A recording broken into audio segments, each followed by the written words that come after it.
السلام علیکم ورحمۃ اللہ۔ خلافت سے ملوکیت تک، قسط نمبر 29۔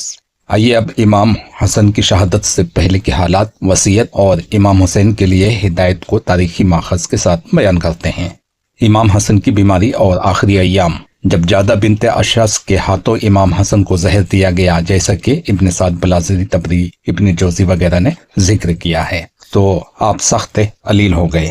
آپ کی بیماری کئی دن تک چلتی رہی، یہاں تک کہ جگر کے ٹکڑے قے کے ساتھ باہر آنے لگے۔ ابن سعد الطبقات جلد 5 صفحہ 44، طبری تاریخ طبری جلد 5 صفحہ 159۔ امام حسن کی وصیت امام حسین کو۔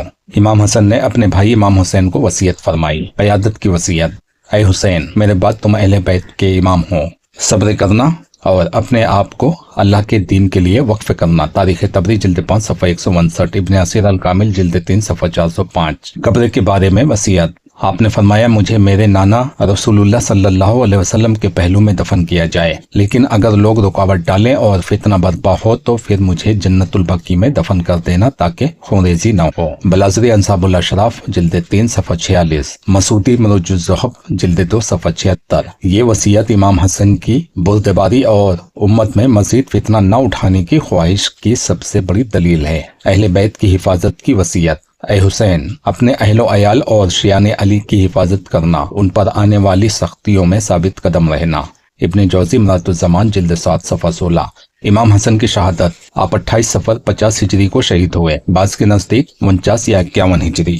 زہر کی شدت سے آپ کا جسم کمزور ہو گیا، بالآخر وصیت کرنے کے بعد آپ کی روح پرواز کر گئی۔ ابن سعد جلد 5 صفحہ 44، طبری جلد 5 صفحہ 159، ابن خلدون جلد 2 صفحہ 650۔ دفن اور واقعہ قبر: جب آپ کے جنازے کو روضہ رسول کی طرف لے جایا گیا تاکہ نبی صلی اللہ علیہ وسلم کے پہلو میں دفن کیا جائے تو بنو امیہ اور مروان بن حکم نے مخالفت کی اور کہا، ہم عثمان کو بقیع میں دفن کریں اور حسن کو یہاں؟ ہرگز نہیں۔ امام حسین نے خونریزی سے بچنے کے لیے وصیت پر عمل کیا اور امام حسن کو بقیع میں دفن کیا گیا۔ تاریخ ابن اسیر الکامل جلد 3 صفحہ 406، بلازری جلد 3 صفحہ 47، ابن جوزی جلد 7 صفحہ 17۔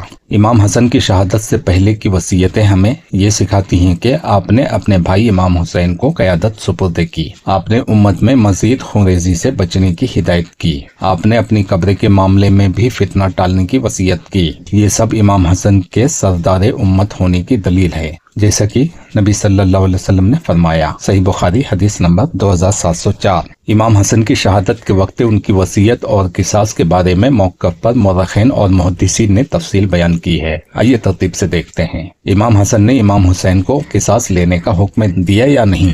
اکثر روایات کے مطابق امام حسن نے وصیت کی تھی کہ اے میرے بھائی حسین، میرے بعد تمہارا حق ہے کہ میرے قاتل سے قصاص لو، لیکن یہ اس وقت جب تم پر یقین ہو جائے کہ یہ کام کس نے کروایا ہے، اور اگر شک ہو تو اللہ کے حوالے کر دینا۔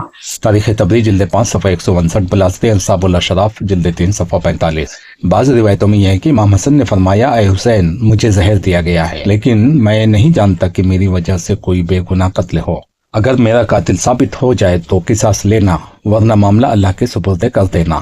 ابن سعد طبقات الکبریٰ جلد 5 صفحہ 44۔ امام حسن نے شک کس پر ظاہر کیا؟ تاریخی روایت میں چند پہلو آتے ہیں۔ جادہ بنت اشعث یعنی امام حسن کی بیوی۔ اکثر مورخین ابن سعد بلازری طبری مسعودی ابن جوزی وغیرہ نے یہی ذکر کیا ہے کہ جادہ بنت اشعث نے زہر دیا۔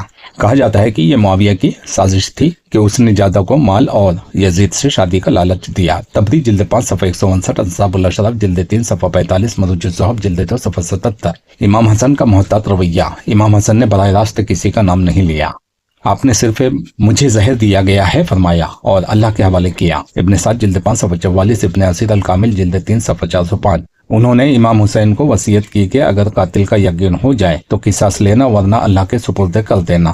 حضرت امام حسن کی تدفین اور جنازے پر بارش تیر کا ذکر کروں گا۔